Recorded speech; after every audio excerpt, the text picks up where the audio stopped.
Morning. कैसे हैं आप सब? आशा है आप सब अच्छे होंगे। Welcome to my channel shine with Sarita. यहाँ पर हम पढ़ रहे हैं टीचिंग रिलेटेड कंसेप्ट्स। अगर आपका भी टारगेट कोई टीचिंग एग्जाम है तो ये आपके लिए हेल्पफुल होगा। लास्ट लेक्चर में हमने देखा था कि पर्सनालिटी का मीनिंग क्या है और कौन से फैक्टर्स हैं जो पर्सनालिटी को अफेक्ट करते हैं, जिसमें हमने ये देखा कि पर्सनालिटी है वो एक चेंजेबल फैक्टर है। आप अपनी पर्सनालिटी को चाहें तो चेंज कर सकते हैं, उसे और बेटर बना सकते हैं। आज हम इसी में आगे चलते हैं और पढ़ते हैं टाइप्स ऑफ पर्सनालिटी के बारे में कि हमारे चारों तरफ में किस किस तरह की पर्सनालिटी के लोग होते हैं। 4 साइकोलॉजिस्ट हैं जिन्होंने, वैसे तो बहुत से साइकोलॉजिस्ट ने इसे क्लासिफाई किया है, लेकिन एग्जाम रिलेटेड अगर हम बात करें तो ये 4 साइकोलॉजिस्ट हैं जिनकी क्लासिफिकेशन को बार बार एग्जाम्स में पूछा जाता है। आज हम बात करेंगे कार्ल युंग या कार्ल जुंग की, जिन्होंने क्लासिफाई किया है टाइप ऑफ पर्सनालिटी को 3 टाइप्स में। चलिए इनको देखते हैं। तो सबसे पहले बात करते हैं इंट्रोवर्ट की। कार्ल जुंग है जो उन्होंने पर्सनालिटी को 3 टाइप्स में डिवाइड किया। एक था इंट्रोवर्ट, एक है एक्सट्रोवर्ट और एक है एम्बिवर्ट। अगर हम हिंदी में बात करें तो इंट्रोवर्ट होता है अंतर्मुखी, एक्सट्रोवर्ट होता है बहिर्मुखी और एम्बिवर्ट होता है इन दोनों का मिक्सचर, यानी जिसमें कुछ गुण है वो अंतर्मुखी के होते हैं और कुछ है वो बहिर्मुखी के होते हैं, और हिंदी में हम इसे कहते हैं उभयमुखी।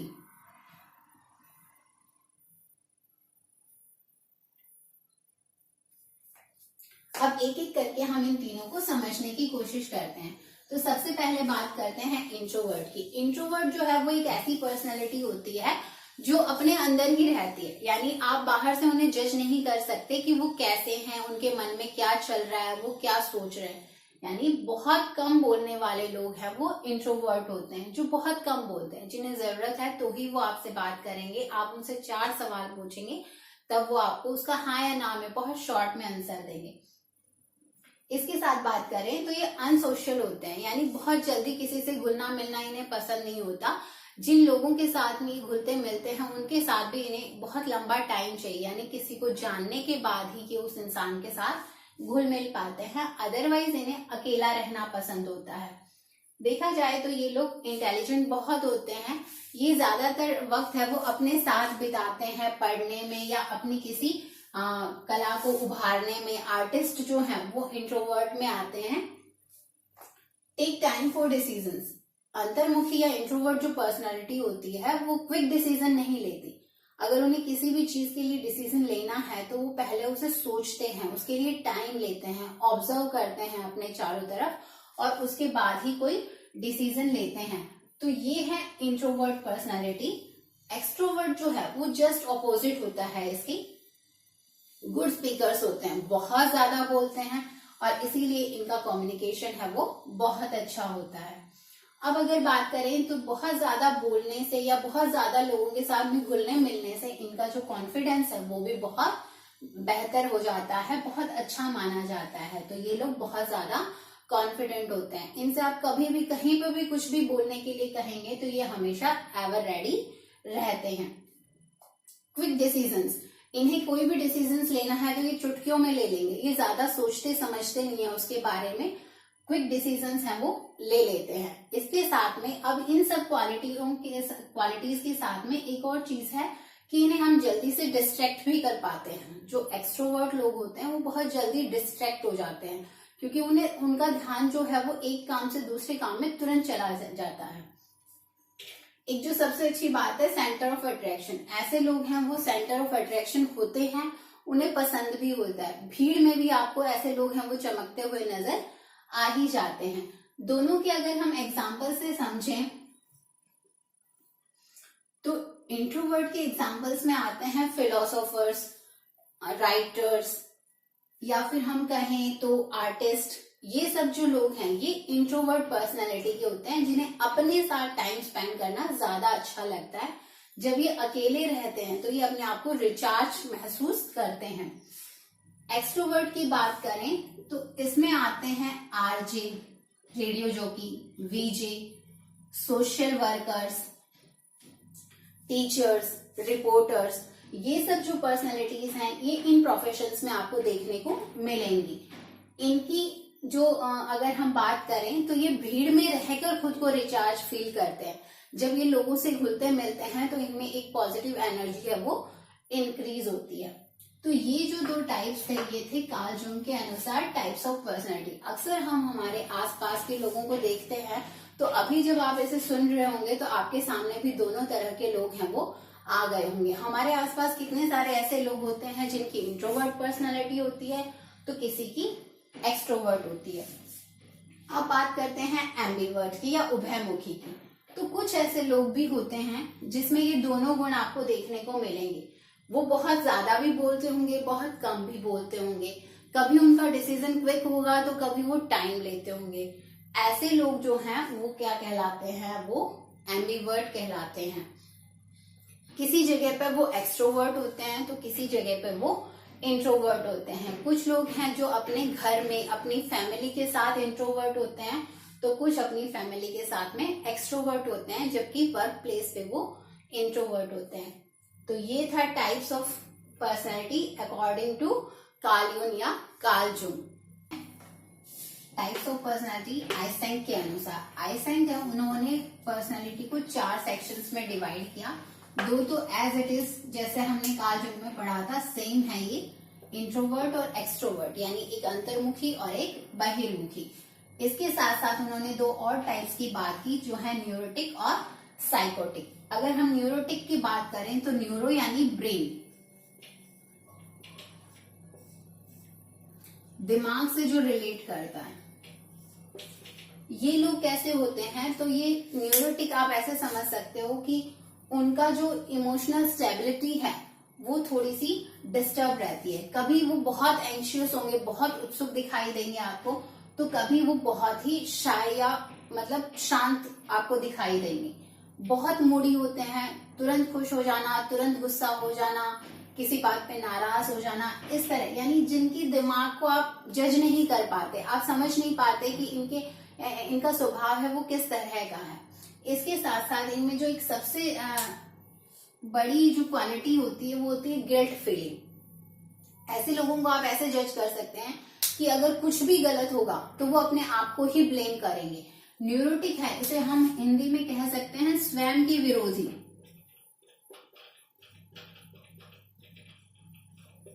आपने सुना होगा, हमारे घर में हमारे बड़े हैं वो हमसे अक्सर कहा करते हैं कि गुस्सा करने से इंसान सबसे पहले अपने आप को चोट पहुंचाता है। तो कुछ इसी तरह का होता है न्यूरोटिक पर्सनालिटी में भी। ये लोग हैं ये सबसे ज्यादा खुद को ही हर्ट करते हैं, हर चीज के लिए खुद को ब्लेम करते हैं।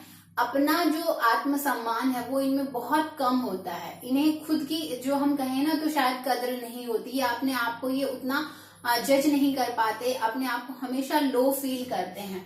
इस वजह से ज्यादातर ये लोग कैसे रहते हैं, टेंशन में रहते हैं, हर बात के लिए खुद को कोसते रहेंगे कि जो कुछ भी गलत हुआ है वो मेरी वजह से ही हुआ है। अगर सपोज बच्चा है वो गिर गया तो मेरी वजह से गिरा, अगर कुछ सामान टूट गया तो मेरी वजह से टूटा। तो इस तरह की जो पर्सनालिटी है इसको हम न्यूरोटिक कहते हैं। अगर हम देशी भाषा में कहते हैं तो हम अक्सर ऐसे लोगों को कहते हैं कि इसका दिमाग खराब है, क्योंकि आप हर चीज के लिए अपने आप को ही ब्लेम करते रहते हैं। तो ये जो क्वालिटीज हैं ये आपको दिखने को मिलती है न्यूरोटिक पर्सनैलिटी में। बड़े ही पैसिमिस्टिक होते हैं, निराशावादी भी होते हैं, टेंस होते हैं, शाय होते हैं, मूडी होते हैं, एंशियस होते हैं। इस तरह के जो लोग हैं वो न्यूरोटिक में आते हैं। अब साइकोटिक में चलते हैं। साइकोटिक यानी कि मनोविज्ञान से रिलेटेड, यानी आपके मन से रिलेटेड। जिनका मन है वो हमेशा कैसा रहता है, वो एग्रेसिव रहता है, गुस्से में रहता है। यहाँ हम अपने आप को ब्लेम करते हैं, जबकि साइकोटिक लोग हैं वो दूसरों को ब्लेम करते हैं। अगर कुछ भी होगा तो वो समाज को, दूसरे लोगों को, हर चीज के लिए ब्लेम करेंगे कि ये आपकी वजह से हुआ है। तो ये जो है ये कोल्ड हार्टेड होते हैं। कोल्ड हार्टेड यानी किसी के दर्द से इन्हें दर्द नहीं होता, दूसरों की तकलीफ से इन्हें कोई फर्क नहीं पड़ता है। ऐसे लोग हैं वो साइकोटिक कहलाते हैं। एंटी सोशल, समाज विरोधी होते हैं। आप उनसे कुछ भी अच्छा कहेंगे तो वो 10 रीजंस बता देंगे उसके अगेंस्ट में जाने के लिए कि ये चीजें हैं ये इसमें बुरी है। अगर हम देखें तो बुराई को जल्दी पकड़ते हैं। फुल ऑफ नेगेटिविटी, बहुत ज्यादा नकारात्मकता जो है वो इनमें भरी होती है, इम्पल्सिव होते हैं, यानी कि गुस्से में आकर कोई भी डिसीजन है वो ले लेते हैं। एग्जाम्पल से अगर हम समझें तो साइकोटिक जो पर्सनालिटी है वो क्राइम की तरफ ले जाती है इंसान को, आपको गुनहगार बनाती है। आपने देखा होगा जो बाल अपराधी होते हैं, जो छोटी उम्र में लोग गुनाह करने लग जाते हैं, वो इस पर्सनालिटी में आते हैं, साइकोटिक में, क्योंकि उन्हें कंप्लेंट्स होती हैं और धीरे धीरे उन्हें ऐसा लगता है कि ये जो लोग हैं ये जिम्मेदार है मेरी इस सिचुएशन की, इसलिए मुझे इनसे बदला लेना है। और वो चीज जो है, वो बदले की भावना उन्हें क्या करवाती है, क्राइम करवाने लग जाती है। न्यूरोटिक में देखें तो न्यूरोटिक पर्सनालिटी में आपको लेडीज हैं वो ज्यादा दिखाई देंगी, स्पेशल मदर्स, माँ या महिला हम कहें तो वो घर में कुछ ऐसा होता है कि उन्हें लगता है कि कुछ भी अगर गलत हुआ है तो उसके लिए मैं ही जिम्मेदार हूँ। अगर बच्चा पास नहीं हुआ, फेल हो गया, अगर बच्चा गिर गया, तो उन्हें हर चीज के लिए उन्हें क्या लगता है कि सिर्फ मैं ही रिस्पॉन्सिबल हूँ। ये जो गिल्ट की फील है ये उनमें हमें कई बार दिखाई देती है। ये जो पर्सनैलिटी है ये आपको ले जाती है डिप्रेशन की तरफ। इस तरह की पर्सनैलिटी के लोग हैं वो बहुत जल्दी डिप्रेशन में चले जाते हैं। तो ये जो हमने बात की दो साइकोलॉजिस्ट की, कार्ल जूंग और आइसेंक, इन्होंने पर्सनैलिटी को ऐसे डिवाइड किया। कार्ल जूंग ने 3 टाइप बताए, इंट्रोवर्ट, एक्सट्रोवर्ट और एम्बिवर्ट। आइसेंक ने 4 टाइप बताए, इंट्रोवर्ट, एक्सट्रोवर्ट, उसके साथ साथ न्यूरोटिक और साइकोटिक। अब ये सब जानने के बाद में हमें पता चल गया कि ये जो सारा डिस्क्रिप्शन है ये किससे रिलेट करता है, ये रिलेट करता है सोशल, आपके व्यवहार से। यानी इन दो साइकोलॉजिस्ट ने जो क्लासिफिकेशन किया वो सामाजिक स्तर पे किया, व्यवहार, आपका व्यवहार दूसरों के प्रति कैसा है या अपने प्रति कैसा है, उस पर जो क्लासिफिकेशन दिया वो कार्ल जूंग और आइसेंक ने दिया। अब हम पढ़ेंगे क्रैशमर और शेल्डन के बारे में। इन दोनों ने जो क्लासिफिकेशन दिया वो दिया फिजिकल बेसिस पे, या आप कह सकते हैं बायोलॉजिकल। आपका शरीर है, आपके शरीर की रचना है वो किस तरह की है, उस पर जो क्लासिफिकेशन दिया वो दिया क्रैशमर और शेल्डन ने। चलिए अब बात करते हैं क्रैशमर की। बात करते हैं एज पर क्रैशमर क्या क्या पर्सनालिटी के टाइप्स रहे हैं। तो क्रैशमर है, उन्होंने फिजिकल या बायोलॉजिकल बेसिस पे पर्सनालिटी को डिवाइड किया 4 टाइप्स में। अगर फिजिकल की बात करें तो आपके शरीर को देखकर, आपके शरीर की जो रचना है वो किस तरह की है, उसकी बेसिस पे उन्होंने लोगों को अलग अलग पर्सनालिटी में कैटेगराइज किया। तो सबसे पहले बात करते हैं पिकनिक की। अब पिकनिक के नाम से ही हम समझ सकते हैं, जब बात पिकनिक की होती है तो आपके माइंड में क्या क्या चलेगा, आपके माइंड में चलेगा फुल मस्ती, एंजॉय करना। तो ये जो लोग होते हैं ये ऐसे ही होते हैं, ये फुल मस्ती के मूड में रहते हैं, फन लविंग होते हैं, इजी गोइंग, बहुत मतलब जल्दी से हिल मिल जाते हैं, लोगों से घुल मिल जाते हैं। Fat bodies and short height, जो उन्होंने डिस्क्रिप्शन दिया फिजिकल कि कैसे लोग होंगे जो पिकनिक टाइप की पर्सनैलिटी में आएंगे, तो वो आएंगे fat bodies and short height, जिनका खाते पीते घर के लोग जो दिखेंगे आपको वो आएंगे पिकनिक की पर्सनैलिटी में। बहुत हंसमुख होंगे, हाइट उनकी थोड़ी सी एवरेज दिखाई देती है और शरीर है वो हेल्दी दिखाई देता है। इस तरह के लोग बहुत ज्यादा बोलते हैं, बहुत जल्दी घुल मिल जाते हैं लोगों से, उन्हें भीड़ पसंद होती है, लोगों के साथ रहना पसंद होता है, टीम वर्क बहुत अच्छा करते हैं इस पर्सनालिटी के लोग। तो ये बात की हमने पिकनिक की।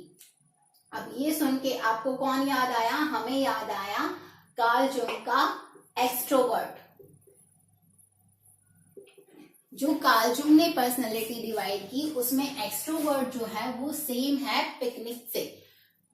कार्ल जूंग की एक्सट्रोवर्ट और क्रैशमर का पिकनिक, दोनों जो पर्सनालिटी है वो सेम है, दोनों के फीचर्स हैं वो सेम है। अब बात करते हैं एथलेटिक। एथलेटिक का भी नाम सुनकर हम जज कर सकते हैं, जब बात एथलेटिक की होगी तो आपको कैसे लोग नजर आएंगे, आपको लोग नजर आएंगे जो बहुत हेल्दी होते हैं, बैलेंस्ड मतलब फिगर होता है उनका, ऐसा नहीं कि बहुत मोटे हैं या बहुत पतले, लेकिन एक परफेक्ट फिगर होता है। इसके साथ साथ में बहुत एनर्जेटिक होते हैं। यानी यहाँ पे क्या आ गया, बैलेंस्ड बॉडी। उन्होंने कहा कि जिसकी बैलेंस्ड बॉडी आपको दिखाई दे, जिसका शरीर एकदम चुस्त तंदुरुस्त है, वो किस पर्सनालिटी में आता है, वो एथलेटिक जो होंगे वो क्या होंगे, फुल ऑफ एनर्जी होंगे। एनर्जी होगी तो उन्हें क्या पसंद होंगे, उन्हें पसंद होंगे रिस्क और एडवेंचर। ऐसे लोग हैं वो रिस्क लेना, एडवेंचर करना उन्हें बहुत पसंद होता है, जहां पर उनकी एनर्जी है वो कंज्यूम हो सके। इसके साथ साथ ऐसे जो लोग होते हैं वो ऑप्टिमिस्टिक होते हैं, आशावादी होते हैं। एक बार हार गए कोई बात नहीं, फिर से लड़ेंगे, दोबारा हार गए फिर से लड़ेंगे, यानी कभी हार नहीं मानने का जज्बा है वो इनमें हमें देखने को मिलता है। तो ये बात की क्रैशमर ने किसकी, एथलेटिक पर्सनैलिटी की, कि ये जो पर्सनैलिटी है ये बहुत ही बैलेंस्ड होती है, आशावादी होती है, कभी हार नहीं मानते, फुल ऑफ एनर्जी होती है इनमें। और अब बात करते हैं नेक्स्ट टाइप की, जो है लेप्टोसोमेटिक। लेप्टोसोमेटिक का क्लासिफिकेशन उन्होंने किया कि लिन और थिन, दुबले पतले लोग होंगे। आपको दिखेंगे कि कुछ लोग हैं कितना भी खा ले उनका वजन कभी नहीं बढ़ता, वो होते हैं लेप्टोसोमेटिक। ऐसा क्यों होता है, क्योंकि उनका जो मेटाबॉलिज्म सिस्टम है वो बहुत स्ट्रांग होता है, वो हर तरह के खाने को पचा लेता है और उसमें से फैट है उसको भी बहुत जल्दी बर्न कर लेता है। तो ये जो पर्सनालिटी है ये है क्रैशमर के अकॉर्डिंग लेप्टोसोमेटिक। इसी को हम एस्थेनिक भी कहते हैं। एस्थेनिक कहो या लेप्टोसोमेटिक कहो, दोनों ही पर्सनालिटी सेम है। इंटेलेक्चुअल होते हैं, सेंसिटिव होते हैं, शाय नेचर के होते हैं, इंटेलिजेंट होते हैं,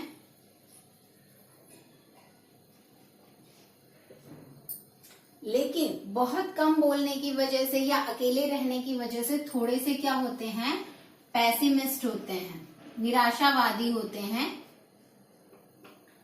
कहते हैं ह्यूमन जो है ना वो एक सोशल पर्सन है, उसे अपने आसपास लोग चाहिए। जब हम अकेले होते हैं ना तो हम क्या हो जाते हैं, या तो उदास हो जाते हैं या निराश हो जाते हैं। तो यही रीजन है कि ये जो पर्सनालिटी है ये बहुत ज्यादा अकेले रहने की वजह से कई बार निराशा का शिकार हो जाती है। अब ये जो हमने देखा पिकनिक, पिकनिक हमें किसकी याद दिला रहा था, कार्ल जंग के एक्सट्रोवर्ट की। वहीं एस्थेनिक है वो हमें किसकी याद दिलाता है, वो हमें याद दिलाता है इंट्रोवर्ट की। जो कार्ल जंग ने इंट्रोवर्ट में, अंतर्मुखी में जो क्वालिटीज बताई, वही क्वालिटीज क्रैशमर ने एस्थेनिक या लेप्टोसोमेटिक में बताई। कि ये लोग कैसे होते हैं, ये लोग शाय होते हैं लेकिन इंटेलिजेंट होते हैं, पैसिमिस्ट होते हैं, दुबले पतले होते हैं, इन्हें अकेले रहना पसंद होता है, ज्यादा किसी से बहुत ज्यादा घुलते मिलते नहीं है, इतने सोशल नहीं होते। तो ये पर्सनालिटी है कौन सी, एस्थेनिक। अब हमें ये तीन समझ में आ गई। एक और पर्सनालिटी है जिसका जिक्र है वो क्रैशमर ने किया और इसे हम कहते हैं डिस्प्लास्टिक। पिकनिक यानी ए, एथलेटिक बी और एस्थेनिक सी, तीनों को प्लस करते हैं तो हमें क्या मिलता है, हमें मिलता है डिस्प्लास्टिक। डिस्प्लास्टिक एक ऐसी पर्सनालिटी होती है जिसमें कुछ क्वालिटीज आपको पिकनिक पर्सनालिटीज की देखने को मिलती हैं, कुछ एथलेटिक के गुण आपको नजर आएंगे और कुछ गुण नजर आते हैं हमें एस्थेनिक के। यानी जिसमें इन सब का मिक्स हो, तीनों का मिक्सचर मिलके जो पर्सनालिटी बनती है वो कहलाती है डिस्प्लास्टिक पर्सनालिटी। तो ये है क्रैशमर के द्वारा टाइप्स ऑफ पर्सनालिटी। उन्होंने 4 टाइप की पर्सनालिटी बताई है, पिकनिक, एथलेटिक, एस्थेनिक और डिस्प्लास्टिक की। अब बात करते हैं शेल्डन की, कि शेल्डन ने पर्सनालिटी को किस तरह से क्लासिफाई किया है। चलिए अब बात करते हैं as per Sheldon types of personality क्या है। तो शेल्डन ने 3 टाइप्स की पर्सनालिटी बताई। एक उन्होंने बताया एंडीमॉर्फिक, दूसरा बताया मेसोमॉर्फिक और तीसरा बताया एक्टोमॉर्फिक। अब ये जो 3 पर्सनालिटी है ये क्रैशमर का जो क्लासिफिकेशन है उससे काफी मिलती जुलती हैं। जैसे अगर हम देखें तो क्रैशमर ने जो हमें 3 पर्सनालिटी बताई इसमें सब वही गुण है। दोनों ने किस पे किया, दोनों ने फिजिकल स्ट्रक्चर पे क्लासिफिकेशन किया पर्सनालिटी का। तो जो एंडोमॉर्फिक है वो सेम एज पिकनिक है। जैसी पिकनिक की पर्सनैलिटी होती है वैसे ही एंडोमॉर्फिक की होती है। ये कैसे लोग होते हैं? ये लोग होते हैं शॉर्ट एंड राउंड पर्सनालिटी के। इनका जो फिजिकल स्ट्रक्चर आपको देखने का मिलेगा वो कैसा मिलेगा? Short and round. इसके साथ में जो एक्सट्रोवर्ट के जितने भी गुण हमने देखे हैं वो सारे गुण एंडोमॉर्फिक में आते हैं। बड़े जॉली होते हैं, बहुत ज्यादा सोशल होते हैं, अच्छे कम्युनिकेटर्स होते हैं। बात करते हैं मेसोमॉर्फिक की। तो मेसोमॉर्फिक जो क्रैशमर का एथलेटिक है, सेम पर्सनैलिटी है। जैसी एथलेटिक की पर्सनैलिटी होती है वही सेम पर्सनैलिटी की वही क्वालिटीज किसमें देखने को मिलती हैं? हमें मेसोमॉर्फिक में। इनका कैसा होता है फिजिकल स्ट्रक्चर? तो इनका होता है स्क्वायर एंड मस्कुलर। ये जो लोग होते हैं देखने में हमें कैसे दिखते हैं? स्क्वायर शेप में दिखते हैं, लंबे चौड़े हट्टे कट्टे, चुस्त और तंदुरुस्त, फुल ऑफ एनर्जी होती है, कॉम्पिटिटिव होते हैं, करेजियस होते हैं, रिस्क टेकर्स होते हैं। इन्हें हर जगह पे अपनी एनर्जी है उसको कंज्यूम करना होता है। मेसोमॉर्फिक है उसकी पर्सनैलिटी होती है एथलेटिक जैसी, जो हमें डिस्क्राइब किया था क्रैशमर ने। अब बात करते हैं एक्टोमॉर्फिक की। एक्टोमॉर्फिक जो है वो होते हैं एस्थेनिक जैसे या लेप्टोसोमेटिक जैसे। इसमें हमें दुबले पतले इनकी बॉडी शेप दिखाई देती है इस तरह की रेक्टेंगुलर में। और इंट्रोवर्ट की जो क्वालिटीज होती हैं उसी तरह की क्वालिटीज हैं वो किसमें दिखाई देती हैं? वो दिखाई देती है हमें एक्टोमॉर्फिक में। तो ये था classification of personality according to different psychologist, जिसमें हमने देखा कि कार्ल जुंग का है वो था इंट्रोवर्ट, एक्सट्रोवर्ट और एम्बिवर्ट। आइसेंक ने दिया हमें इंट्रोवर्जन एक्सट्रोवर्जन के साथ साथ में न्यूरोटिक और साइकोटिक। क्रैशमर की बात करें तो उन्होंने 4 पर्सनालिटीज बताई, पिकनिक, एथलेटिक, एस्थेनिक और डिस्प्लास्टिक। और शेल्डन की बात करें तो उन्होंने बताया एंडोमॉर्फिक, मेसोमॉर्फिक, एक्टोमॉर्फिक। एक्चुअल में देखा जाए तो चारों में काफी कुछ सिमिलर है, सिर्फ नाम अलग अलग है चारों पर्सनालिटीज के। इन दोनों ने साइकोलॉजिस्ट का जो डिस्क्रिप्शन था वो था सोशल, आपके समाज के साथ या अपने साथ में किस तरह का व्यवहार है आपका उसके बेसिस पे। जबकि क्रैशमर और शेल्डन इन दोनों ने जो क्लासिफिकेशन किया पर्सनालिटी का वो क्लासिफिकेशन किया फिजिकल स्ट्रक्चर को देखते हुए कि आप बाहर से आपका जो शरीर है वो कैसा दिखता है। उस बेसिस पे उन्होंने बताया कि आप किसी को देखकर भी उसकी पर्सनालिटी है उसको बता सकते हैं बिना उसके व्यवहार के भी। तो इस टॉपिक को यहाँ पे रखते हैं, नेक्स्ट मिलते हैं बहुत जल्दी ही। तब तक के लिए अपना ख्याल रखिए। अगर आपको वीडियो पसंद आया है तो लाइक कीजिएगा, सब्सक्राइब कीजिएगा और मुझे मोटिवेट कीजिए।